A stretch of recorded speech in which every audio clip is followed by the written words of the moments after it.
Darr the Sellsword always told the story the same way, because that was how people remembered it best. Blackroot Road. Bad weather. Wagons pulled tight into a ring because the forest pressed too close and no one trusted the dark. 5 men who didn't arrive together ended up standing near the same fire, not because they planned it, but because the night nudged them there. Agdath was the first one anyone noticed. A Goliath built like the road itself. Quiet, solid, the kind of man who didn't pace because pacing implied doubt. Alter stayed half in shadow, eyes always searching past the firelight, like he was listening to something the rest of them couldn't hear. Nightroot knelt often, fingers brushing dirt and roots, reading the forest like it was a language.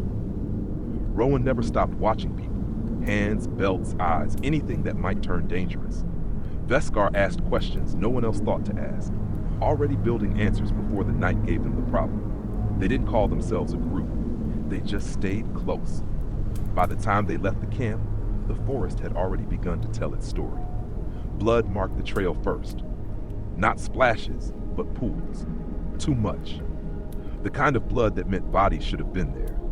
Trees were smeared high with it, bark cracked and stained.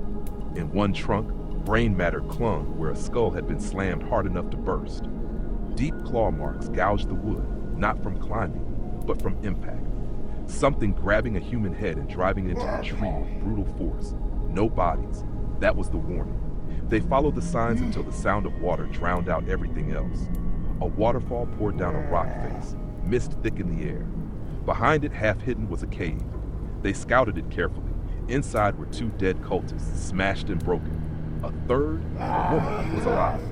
Her legs were gone, torn away. Fear and stubborn will were the only things keeping her breathing. She told them the cult had been moving captives through the woods when an ogre attacked. It killed without reason. The rest of the cult didn't stop. They left her behind and kept going. The ogre was still there. The fight was brutal and close. Agdath took the first hits, blows that would have crushed lesser warriors. Rowan moved fast and low, striking where it hurt most.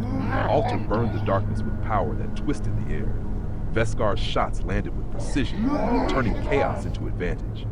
Nightroot bled, staggered, and stayed upright, refusing to fall while the forest still watched. Every one of them was hit, knocked down, dragged back up, bloodied and breathing hard. When the ogre finally fell, it shook the cave, and even the waterfall seemed to pause before roaring again. There was no rest. Dawn was coming. They followed the trail deeper, guided by patterns and marks left in wax and soil. Chanting reached them before the cave did. A stone hollow opened beneath cracked moonlight. 13 cultists stood in a circle, voices low and steady. Wax symbols covered the stone floor and altar. Bound captives lay near the center, alive, marked, waiting. The ritual was moments from completion. Agdath moved first. Altar followed without hesitation. Rowan struck from the edge. Veskar's creations flared to life. Nightroot broke the rhythm of the chanting. Steel rang.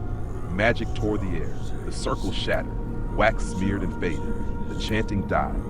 Every captive lived. When the sun finally rose, Blackroot Road was quiet again. The forest pulled back. The night released its grip. That was how people later learned the names Agdath, Alter, Nightroot, Rowan, and Veskar, not from songs or banners, but from the night they survived together when the road tried to claim them and failed.